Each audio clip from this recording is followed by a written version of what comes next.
Bonjour François Gemène.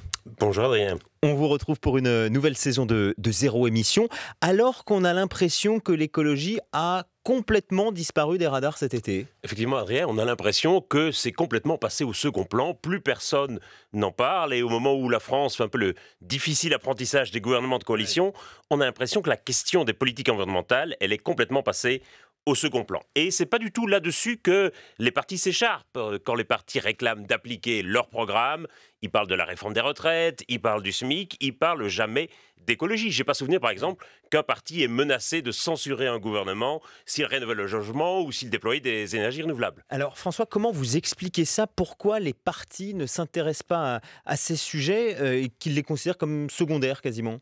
En fait, peut-être tout simplement parce que les partis seraient assez d'accord sur ces sujets.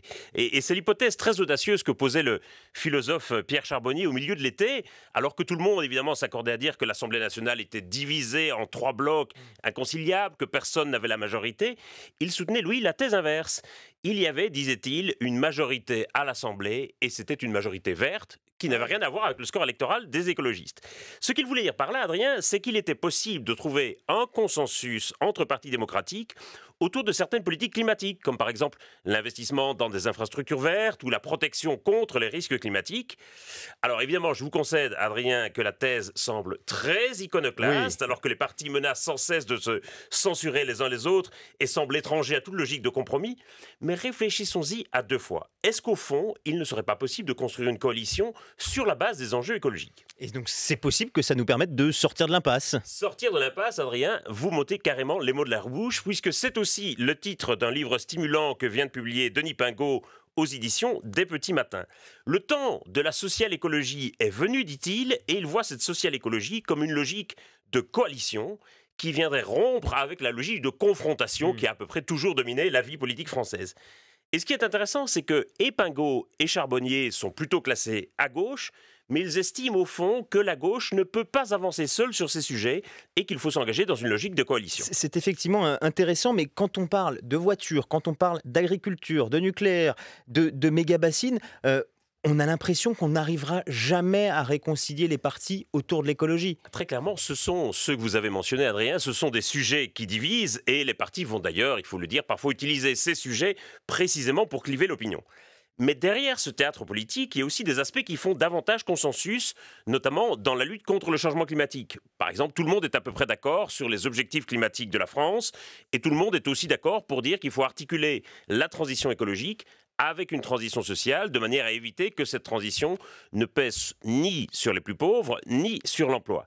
Et c'est ce que Pingot va désigner comme la social écologie, un modèle de développement qui soit aussi un nouveau contrat social et qui puisse rassembler largement à gauche, au centre et même une partie de la droite, maintenant que les Républicains ont eux aussi développé un programme en matière d'écologie. Bon, les yeux dans les yeux, François, est-ce que c'est possible? Est-ce que vous y croyez? Mais regardons, Adrien, ce qui s'est passé au Parlement européen et ce qui a construit le succès du Green Deal.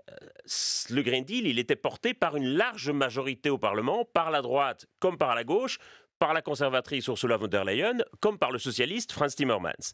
Et ce qui le menace aujourd'hui, ce sont précisément les coups de butoir nationalistes et populistes qui sont portés dans ce consensus. Et on oublie, je crois, trop souvent que l'écologie, en fait, a besoin d'engagement sur le long terme, qui puisse être porté au-delà des alternances politiques.